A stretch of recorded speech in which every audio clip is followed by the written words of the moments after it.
Genetics, biotechnology, robotics, India's MOU with Iranian universities are in limbo।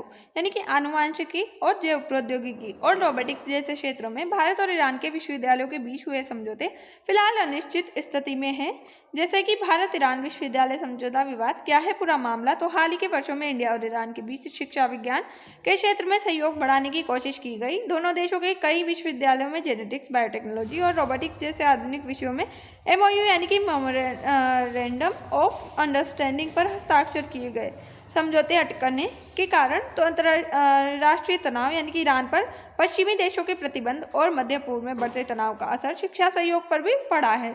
सुरक्षा और तकनीकी चिंता, तो जेनेटिक्स और रोबोटिक्स जैसी तकनीकें ड्यूअल यूज टेक्नोलॉजी मानी जाती है, सिविल और सैन्य दोनों में इस्तेमाल हो सकती है। इसलिए भारत में कुछ संस्थानों और सरकारों को सुरक्षा चिंता है। नीतिगत समीक्षा, इंडिया सरकार ने इन MOU की समीक्षा शुरू कर दी है। जब तक समीक्षा पूरी नहीं होती है समझौते लागू नहीं हो पा रहे हैं। भारत ईरान संबंध, भारत और ईरान के बीच ऐतिहासिक और रणनीतिक संबंध रहे हैं। ऊर्जा, तेल और गैस, व्यापार, शिक्षा और संस्कृति, समाज और शिक्षा पर प्रभाव, तो छात्रों को विदेशी शोध अवसर कम मिल सकते हैं।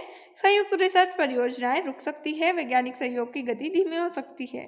भारत पर प्रभाव, वैज्ञानिक अनुसंधान पर प्रभाव, संयुक्त शोध धीमा हो सकता है। भारतीय वैज्ञानिकों को कुछ अंतर्राष्ट्रीय सहयोग के अवसर कम मिल सकते हैं। शिक्षा क्षेत्र पर प्रभाव, भारतीय छात्रों और शोधार्थियों को ईरान और विश्वविद्यालय में रिसर्च के अवसर कम मिलेंगे। छात्र शिक्षक एक्सचेंज कार्यक्रम प्रभावित हो सकते हैं। राजनीतिक प्रभाव, ये मामला विदेश नीति और सुरक्षा नीति से जुड़ा है। भारत को संतुलन बनाना पड़ रहा है।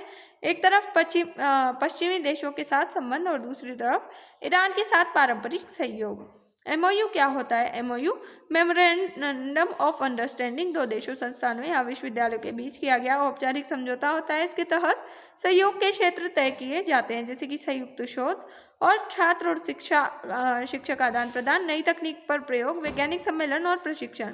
समझौते क्यों अटक गए? तो सुरक्षा चिंता, यानी कि कुछ तकनीकें जैसे कि ड्यूअल यूज टेक्नोलॉजी होती है, यानी उनका उपयोग सिविल और सैन्य दोनों देशों में हो सकता है। इसलिए सरकार इन समझौतों की सुरक्षा जांच कर रही है। अंतर्राष्ट्रीय राजनीति, मध्य पूर्व में बढ़ते तनाव और ईरान पर लगे अंतर्राष्ट्रीय प्रतिबंध पर असर भी इन समझौतों पर पड़ रहा है।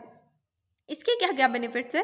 वैज्ञानिक शोध और तकनीक का विकास होगा। छात्रों को अंतर्राष्ट्रीय अनुभव मिलेगा। दोनों देशों के विश्वविद्यालयों के बीच सहयोग बढ़ेगा। नई दवाओं और तकनीकों का विकास होगा। हानि क्या है? संयुक्त शोध परियोजनाएं रुक सकती है। छात्रों के लिए अवसर कम हो सकते हैं। तकनीकी विकास की गति धीमी हो सकती है। निष्कर्ष, भारत और ईरान के विश्वविद्यालयों के बीच हुआ वैज्ञानिक सहयोग अभी अनिश्चित स्थिति यानी कि लिम्बो में है।